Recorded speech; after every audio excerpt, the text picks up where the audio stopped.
நம்மோடு ராணுவ உளவு பிரிவின் முன்னாள் அதிகாரி திரு சுப்பிரமணியன் அவர்கள் இணைந்திருக்கிறார். சார் வணக்கம்.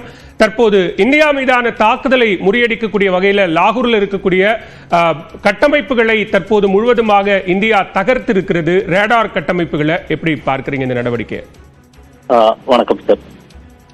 இது காலையிலேயே நடந்ததுங்க. லாகூர்ல அவங்களோட defence installation head quarter 9P, அதாவது ஏர் டிஃபென்ஸ் சிஸ்டத்தோட மானிட்டர் அண்ட் கண்ட்ரோல் எஸ்டாப்ளிஷ்மெண்ட், அது வந்து காலையில் பண்ணுறேன். ஏன்னா ஆக்சுவலாக நம்ம பஞ்சாப் பார்டரில் இந்த இடத்துல இருந்து தான் ஏவுகணை வந்திருக்குது. அதுக்கு ரிட்டாலியேஷனாக வந்து நம்ம சிஸ்டம்ஸ் எல்லாம் வந்து இதை ஜிபிஎஸ் ட்ராக் பண்ணி எந்த இடத்துல இருந்து பார்த்து அந்த இடத்த வந்து துல்லியமாக தாக்கியிருக்காங்க. அது மட்டும் இல்லாமல் ராவல்பிண்டி, சியால்கோட் இந்த மாதிரி இடத்துலையும் இன்னைக்கு காலையில் அட்டாக் பண்ணியிருக்காங்க. அதுக்கு பெரிய இதெல்லாம் சேதம் எல்லாமே ஆயிருக்குது. இது நம்ம டிவிலையும் இப்போ பார்த்துட்டு இருக்கோம். இப்போ அவங்க எந்தெந்த இடத்துல இருந்து ஏவுகணை அவங்க இது பண்றாங்களோ, லான்ச் பண்றாங்களோ, அந்த இடத்தையெல்லாம் ட்ராக் பண்ணி ஒவ்வொரு இடமா நம்ம இதுல வந்து கம்ப்ளீட்டாவே பாஸ் பண்ணிட்டு இருக்காங்க சார். சார், இதற்கு அடுத்த கட்ட நடவடிக்கை என்ன? ஏற்கனவே ஒரு பதில் தாக்குதலுக்கு தயாராகக்கூடிய வகையில் அவங்க எல்லை கட்டுப்பாட்டு கோட்டு பகுதிகளை குறிவைக்கிறார்கள். இப்ப அந்த நடவடிக்கைகள் முறியடிக்கப்பட்டிருக்கிறது. மேலும் அவர்கள் முயற்சிகள் எடுக்கக்கூடுமா? அதற்கான வாய்ப்புகள் இருக்கா? இல்ல, முயற்சி பண்ணிட்டே இருப்பாங்க.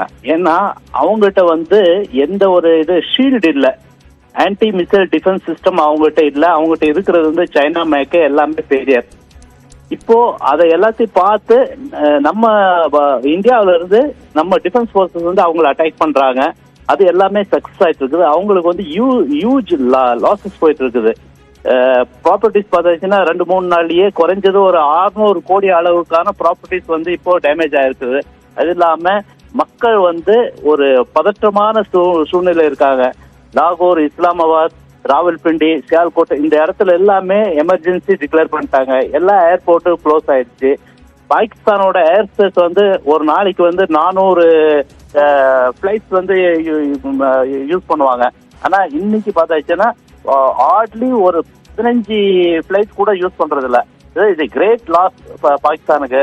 அவங்க இன்னும் எந்த வகையில இந்தியா மேல அட்டாக் பண்ண நினைச்சாலும் அதுக்கு தகுந்த மாதிரி ரிட்டாலியேஷன் வந்து இந்தியா பிஃபிட்டிங் ரிப்ளை வந்து கொடுத்துட்டே இருப்பாங்க.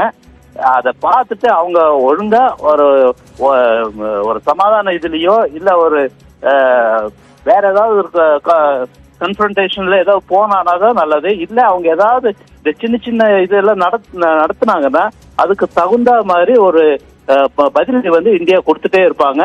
லாசஸ் வந்து பாகிஸ்தானுக்கு ஆகுமே தவிர இந்தியாவுக்கு வந்து பேர் மினிமம்.